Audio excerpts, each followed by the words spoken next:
नमस्कार, welcome to ज्ञान classes. पिछले वीडियो में हम लोगों ने पढ़ा हुआ था इकोनॉमिक्स बुक की चैप्टर 1, जिसमें से हम लोगों ने उसका पार्ट 2 वीडियो में पढ़ा हुआ था राष्ट्रीय विकास। उसके बाद हम लोगों ने पढ़ा हुआ था राष्ट्रीय आय।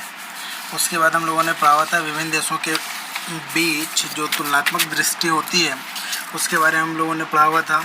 उसके साथ साथ हम लोगों ने ये पढ़ा हुआ था कि क्या राष्ट्रीय विकास ये राष्ट्रीय आय जो है किसी भी देश की तुलना किन्हीं भी दो देशों के बीच तुलना करने के लिए क्या उचित है। और हम लोगों ने इसमें बात किया हुआ था कि नहीं, वो उचित नहीं, या वो जो विशिष्ट होता है वो चीज़ें नहीं है। तो उसके बाद हम लोगों ने पढ़ा हुआ था कि दो देशों के बीच तुलना करने के लिए उसके लिए प्रति व्यक्ति आय की आवश्यकता हमें पड़ती है। ठीक है, तो आज हम लोगों ने नेक्स्ट टॉपिक जो हमारा होगा ये होगा हमारा कि ऐसा क्यों होता है। ऐसा इसलिए होता है कि जब हम लोग दो देशों के बीच में कंपैरिजन करते हैं तो उसके लिए क्या होता है। तो आज हम लोग बात करेंगे अपने बुक के नेक्स्ट टॉपिक की, और वो है हमारा आय और मापदंड। क्या आय होती, क्या मापदंड होती है, इसके बारे में आज हम लोगों को बात करना। तो सबसे पहले देखिए क्या है आय और मापदंड। ये जो चीज़ें हैं आय और मापदंड होता क्या है। सबसे पहले कि आय हम लोगों ने समझा हुआ था, मापदंड भी समझा हुआ था। तो जो चीज़ें पीछे हम लोगों ने पढ़ा हुआ है, तो देखिए सबसे पहले क्या चीज़ें हैं कि हमने लोगों के आकांक्षाओं और लक्ष्यों को देखा, तो उससे क्या पता चलता है कि लोग केवल अपने आय के बारे में नहीं सोचते हैं। लोग केवल अपने आय के बारे में नहीं सोचते हैं, बल्कि क्या सोचते हैं, बल्कि वो जो है आय के बारे में नहीं सोचते हैं, बल्कि वो जो है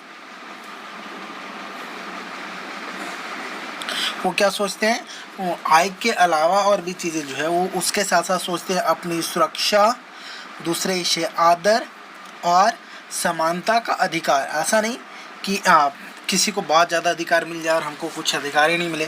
तो ये दो तीन चीज़ें हैं। सबसे पहले क्या होता है कि अपनी सुरक्षा, इसके बारे में सोचते हैं। उसके बाद क्या सोचते हैं कि दूसरे से हमें आदर भी मिलना चाहिए। तीसरा चीज़ क्या हो जाता है कि हमें समानता का अधिकार मिलना चाहिए। जैसे सारे लोगों को समानता का अधिकार मिलना चाहिए, हमें समाज में उतनी इज्जत मिलनी चाहिए, हमें उतनी रिस्पेक्ट मिलनी चाहिए, या हमें समाज की उतनी हिस्सेदारी मिलनी चाहिए, उतनी भागीदारी मिलनी चाहिए जितने की और लोगों की होती है। इसके साथ साथ क्या सोचते हैं कि इसके साथ साथ हमें और आज़ादी भी चाहिए। ऐसा नहीं, हमें जो भी काम करना हो उसके लिए हमें आज़ादी की आवश्यकता होती है और वो आज़ादी हमें मिलना चाहिए। ये कौन सोचते हैं, ये लोग सोचते हैं। केवल आय के बारे में नहीं सोचते, ये सारी चीज़ों के बारे में भी सोचते हैं। अब क्या बोलता है कि ठीक इसी प्रकार क्या होता है कि जब हम दो देशों के बीच तुलना करते हैं, दो देशों या किसी भी क्षेत्र के बीच में तुलना करते हैं, तो उसके औसत आय के अलावे भी बहुत सारे पॉइंट जो होते हैं वो महत्वपूर्ण होते हैं। बहुत सारी चीज़ें ऐसी होती हैं जो उसके अलावे भी महत्वपूर्ण होती हैं। अब क्या महत्वपूर्ण होता है इसके बारे में हम लोग बात करते हैं अभी। ठीक है,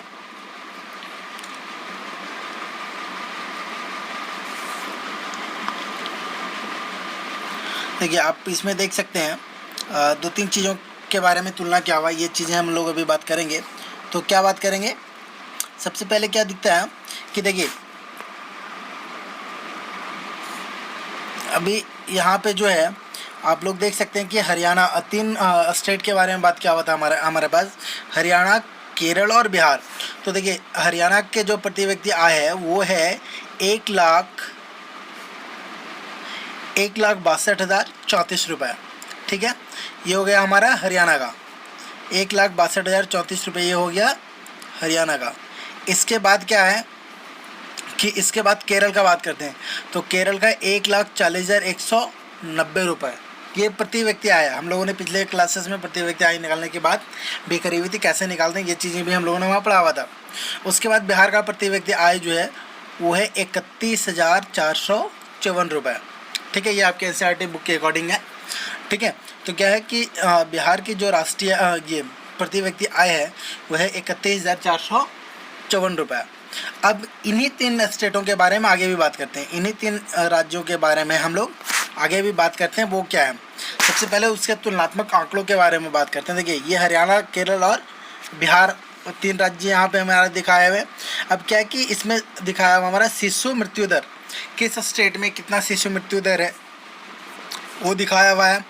उसके बाद क्या बताया हुआ हमें कि साक्षरता दर क्या है। आप लोग देखिए ये 2011 के जनगणना के अकॉर्डिंग बात करेंगे हम लोग। तो साक्षरता दर जो है वो कितना हमारा ये तो बात क्या हुआ, इस आंकड़े भी हम लोग बात करते हैं। उसके बाद क्या बोलता है 3rd पॉइंट पे, नेवल उपस्थिति अनुपात प्रति 100 व्यक्ति उच्चतर आयु तथा 14 वर्ष तथा 15 वर्ष है। ठीक है, ये अभी बात करते हैं। तो देखिए इसके बारे में हम बात करेंगे अभी। तो देखिए क्या करना है, सबसे पहले कि हरियाणा की स्थिति हम लोग देखते हैं। तो हरियाणा की प्रति व्यक्ति ये सबसे ज़्यादा यहाँ पे प्रति व्यक्ति आय किसके, तो सबसे ज़्यादा प्रति व्यक्ति आय हमारा हरियाणा का। ठीक है, अब यहाँ पे क्या है कि सबसे अधिक तो नहीं कह सकते हैं, लेकिन हरियाणा में 1000 बच्चे अगर जन्म लेते हैं तो वहाँ पे 33 बच्चों का जो है वो मौत हो जाती है। ये क्यों होती है ये आगे बात करेंगे हम लोग। ठीक है, अब केरल का देखते हैं। यहाँ पे केरल का जो प्रति व्यक्ति आय था वो क्या था, 1,40,190 रुपये। ठीक है, उसके बाद क्या है यहाँ पे केरल में जो शिशु मृत्यु दर है वो कितना हमारा 10। अगर 100 बच्चे जन्म ले रहे हैं तो कितने बच्चे की मौत हो रही है, 10 बच्चों की मौत हो जा रही है। ठीक है, उसके बाद क्या है, बिहार का बात करते हैं। बिहार का जो है कि प्रति व्यक्ति आय कितना, सबसे कम अगर प्रति व्यक्ति आय किसी की है तो वो बिहार की है, और कितनी है 31,454 रुपये। ठीक है, अब यहाँ पे बिहार में शिशु मृत्यु दर जो है वो 1000 बच्चे अगर जन्म लेते हैं तो कितने की मौत हो जाती है, तो सबसे अधिक इन तीनों स्टेटों में 38 बच्चों की मौत यहाँ पे हो जाती है। ठीक है, अब नेक्स्ट पॉइंट हम लोग साक्षरता पे बात करते हैं। साक्षरता पे जब बात करेंगे तो देखिए हरियाणा की जो साक्षरता दर है, अगर 100 लोग हैं वहाँ पे, उनकी जनसंख्या अगर 100 है तो उसमें 82 लोग जो होंगे वो पढ़े लिखे होंगे। ठीक है, साक्षर होंगे, पढ़े लिखे तो नहीं कह सकते हैं लेकिन साक्षर होंगे। उसके बाद दूसरे नंबर पे हमारा केरल है। ठीक है, केरल में अगर आप लोग को पता होगा तो भारत में सबसे अधिक अगर साक्षरता दर कहीं पे है तो वो केरल है। ठीक है, तो बात करेंगे अभी हम लोग केरल पे। तो केरल में जो साक्षरता दर है वो 94% है। ठीक है, कहने का मतलब है कि अगर 100 लोग हैं वहाँ पे तो 94 लोग पढ़े लिखे होंगे, 94 जो पीपल्स होंगे वो पढ़े लिखे होंगे। इसके बाद बिहार पे आते हैं। तो इन तीनों स्टेटों में सबसे कम प्रति व्यक्ति आय भी बिहार की थी और साक्षरता दर भी सबसे कम बिहार की है। अगर 100 लोग हैं तो उसमें से कितने पढ़े लिखे हैं, तो 62 लोग पढ़े लिखे हैं।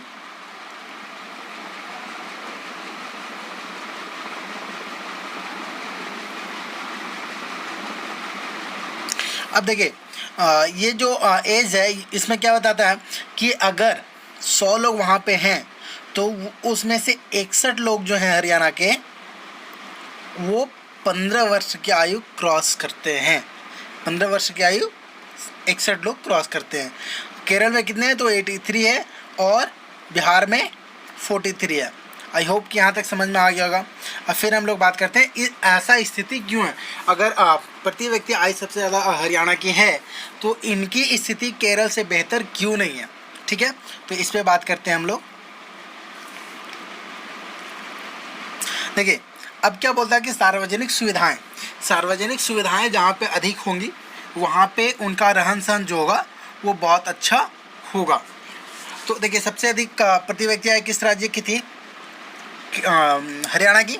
लेकिन अब यहाँ क्या बोलता है कि ऐसा किस कारण से है, ऐसा जो है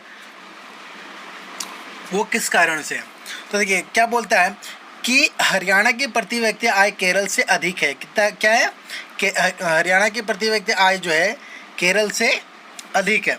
ठीक है, इसके बावजूद क्या अधिक होने के बाद भी महत्वपूर्ण क्षेत्रों में हरियाणा केरल से पीछे है। हरियाणा जो है क्या है, केरल से पीछे। जब आप एनसीईआरटी बुक करना पढ़ेंगे तो उसमें ये सारी चीज़ें हम लाइन बाय लाइन बताया हुआ है। तो आप लोग वीडियो देखने के बाद जो होता है कि कम से कम एनसीईआरटी बुक एक बार ज़रूर पढ़ें ताकि जो भी डॉट्स होंगे वो वहाँ से बहुत अच्छे तरीके से क्लियर हो सकते हैं। और अगर इस वीडियो से रिलेटेड अगर कोई क्वेरी होगी या कुछ डाउट्स होंगे तो आप लोग कमेंट बॉक्स में लिख सकते हैं ताकि हम लोग उसका सॉल्यूशन कर सकें। आगे क्या है कि इसका यह कारण है कि विकास के लिए जो सार्वजनिक सुविधाएं होने चाहिए, क्या है, विकास के लिए जो सार्वजनिक सुविधाएं होने चाहिए वो हरियाणा के पास नहीं है या केरल की अपेक्षा कम है, या केरल की अपेक्षा क्या है, कम है। ठीक है, अब आगे बात करते हैं कम क्यों है। अब क्या बोलता है कि यह जरूरी नहीं है कि पैसे से वे सभी वस्तुएं प्राप्त कर सके। जरूरी नहीं है कि हमारे पास बहुत अधिक पैसे तो हम वो सभी वस्तुएं या वो सभी सेवाएं जो है वो प्राप्त कर सकें जो हमें अपने जीवन को बेहतर बनाने के लिए आवश्यक होते हैं। वो क्या होते हैं कि ज़रूरी ये चीज़ें नहीं होती है कि अगर हमारे पास बहुत अधिक पैसा है या हम सक्षम हैं उसके बाद भी वो सभी वस्तुएं या वो सभी सेवाएं खरीद सकें जो हमें अपने जीवन को ये बेहतर बनाने के लिए आवश्यक है। यहाँ तक आई होप कि आप लोग को समझ में आ गया होगा। अब आगे बात करते हैं।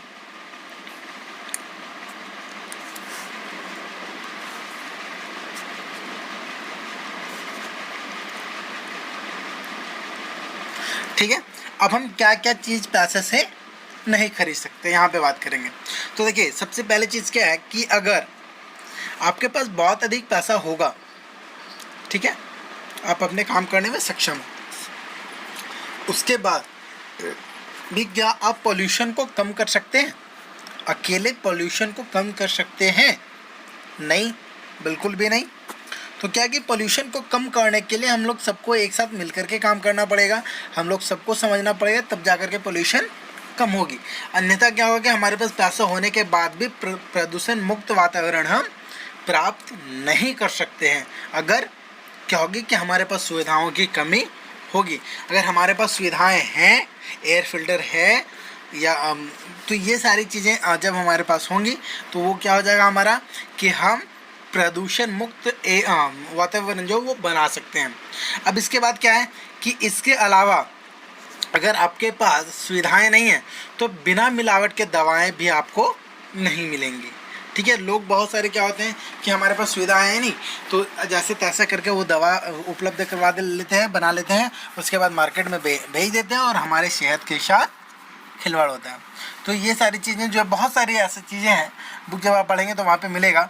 तो बहुत सारी चीज़ें ऐसी हैं जो बिना सुविधाओं के कारण हम नहीं कर सकते, हमारे पास पैसे होंगे तब भी नहीं कर सकते हैं। जैसे और क्या कर सकते हैं कि और एग्जांपल लेते हैं, उस एग्जांपल को 3 पॉइंट के तहत हम लोग समझेंगे।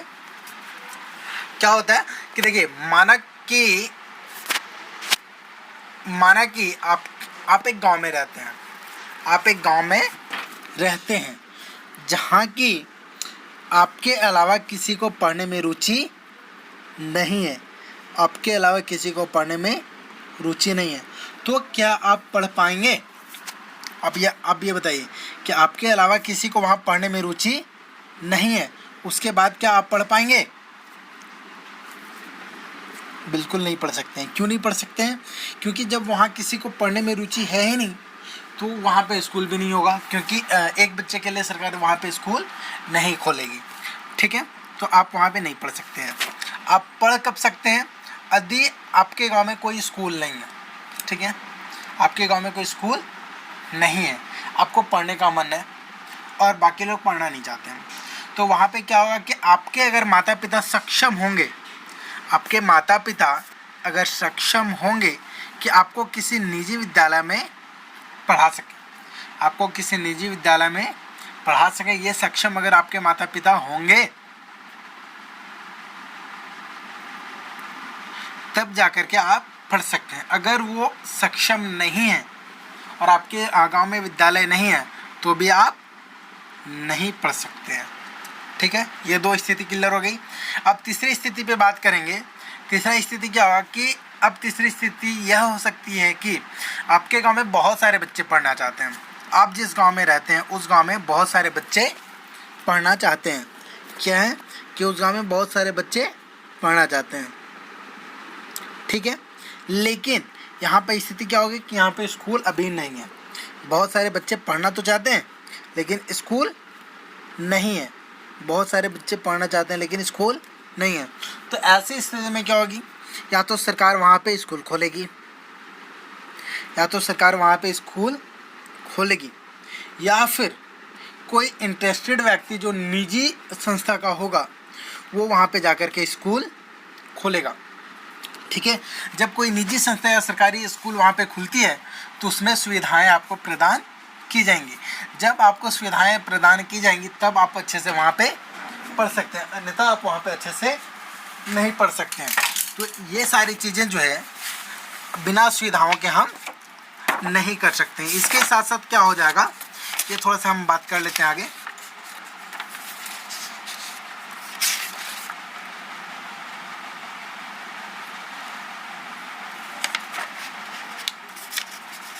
तो आज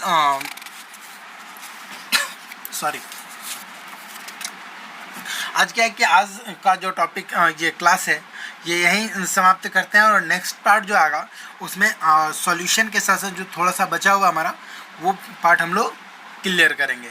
तो आई होप कि अगर आपको वीडियो पसंद आई हो तो आप वीडियो को लाइक कर देंगे, अपने दोस्तों के साथ शेयर करेंगे और चैनल को ज़रूर से सब्सक्राइब कर लेंगे ताकि जो हम लोग नए वीडियो अपडेट करें वो आपको आसानी के साथ प्राप्त हो सके। और अगर वीडियो आपको अच्छी नहीं लगी हो या इसमें अगर आपको लगता हो कि कुछ सुधार की आवश्यकता है या कुछ ऐसा टॉपिक होगा जो आप लोग चाहते होंगे कि इस पर बात किया जाए तो आप लोग कमेंट बॉक्स में करेंगे, और वीडियो अच्छी नहीं लगी तो डिसलाइक भी करना नहीं भूलेंगे, ताकि अगर आप लोग डिसलाइक नहीं करेंगे तो हमें समझ में नहीं आएगा कि बच्चों को वीडियो समझ में आ रही है या नहीं आ रही है।